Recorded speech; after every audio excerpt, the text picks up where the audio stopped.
In this video, I'm going to show you how to place the front bumper bracket on this Dodge Ram 1500. We'll have to remove the front bumper for this. Let's get started. Now underneath the front bumper, you'll see three 18mm mounting nuts on each side that we have to remove, so 6 in total, to unbolt the bumper assembly from the frame.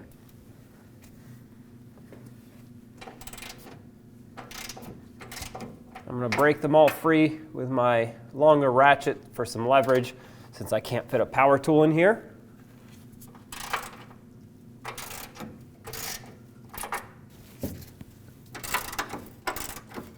And with them broken free, I'll use a ratchet wrench and finish removing them.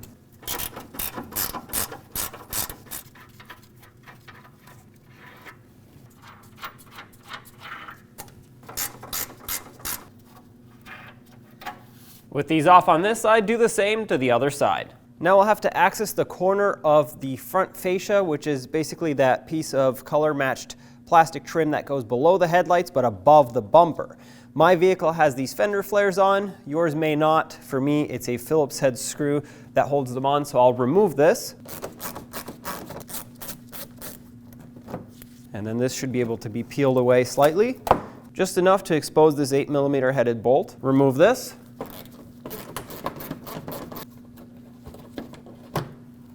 If you look a little bit further up, you'll see another one. Let's remove this one as well, which will allow us to peel the fender liner away a little bit, because there is one more bolt that we have to remove to be able to release the corner of the fascia.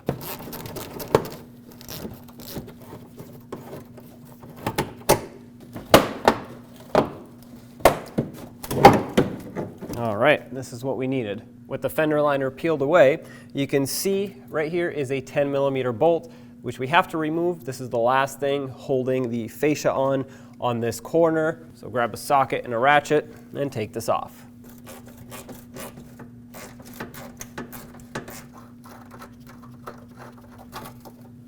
Now you can peel the corner of this away, just like that. Once you get it to this point, do the same on the other side. Now you want to grab onto this and push it forward so it pops out of its retainers. There we go. Do the same on the other side. With the same done on the other side, remove this. Now grab onto the bumper, pull it forward, and remove it.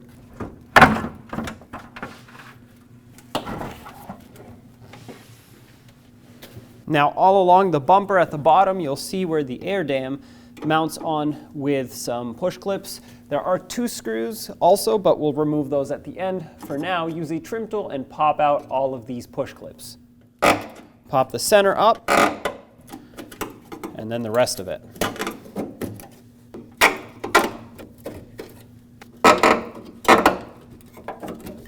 Go around and do that to all of them. On each corner, you'll see a 10mm headed bolt that we need to remove. Sometimes these break, but hopefully this one comes out. Looks like it's trying to twist the plastic with it. So what I will try to do to save it is grab this with some pliers, put a power tool on this. That might help. All right, well, like I said, that happens. But at least now this is off, so we can do the same to the other side. Now use a 15mm socket and remove the 4 bolts holding this bracket onto the bumper cover on the bottom side.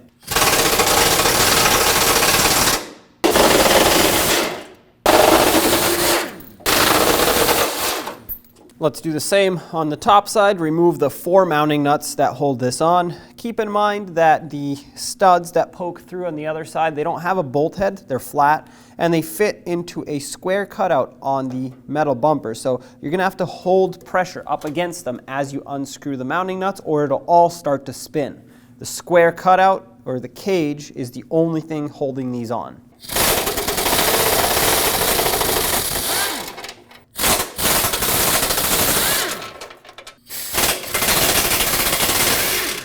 And up at the top, there are 2 more mounting nuts that we have to remove. These are also caged bolts up here, so keep pressure on them.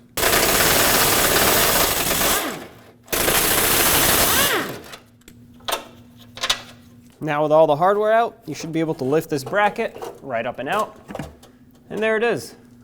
Now, if you had your new bracket, you would slide it right into position, line it up with the bumper,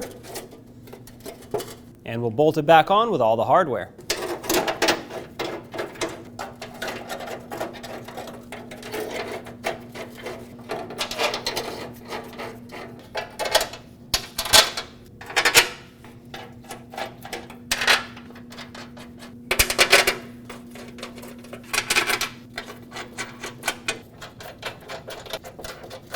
With everything started by hand, let's snug it all up.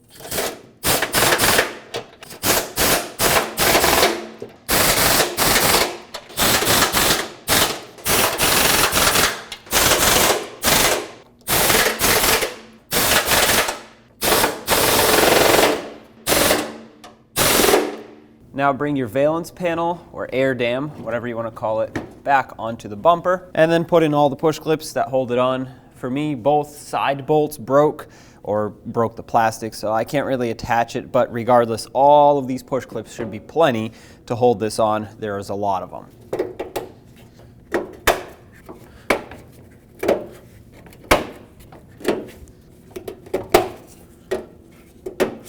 Now take the bumper, line up the studs with the frame rails that stick out the front.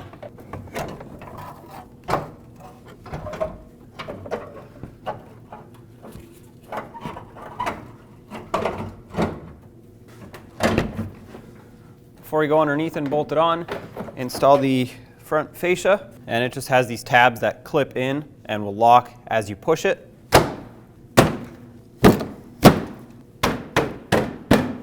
Now inside of the fender well, reinstall the 10mm headed bolt that we removed that holds the valence panel on. Put a little bit of anti-seize on it since it was quite rusted, and we'll snug it up.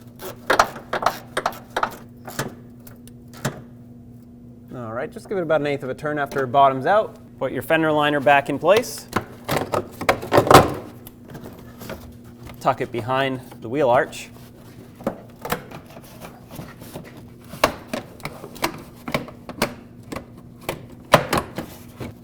And we'll install the screws that hold it on. Snug them up. They're very small and fragile, so don't over tighten them. And my vehicle had a fender flare, so I'm going to put this back over and reinstall this screw that held it on. Now from underneath, install your 3 mounting nuts that hold the bumper to the frame, and get these nice and close, and then we'll tighten them up.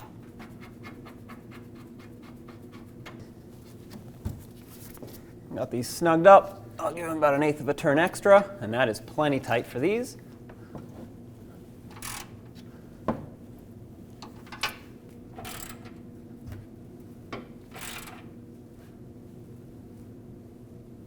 All right, those are tight. Do the same to the other side, and job is done.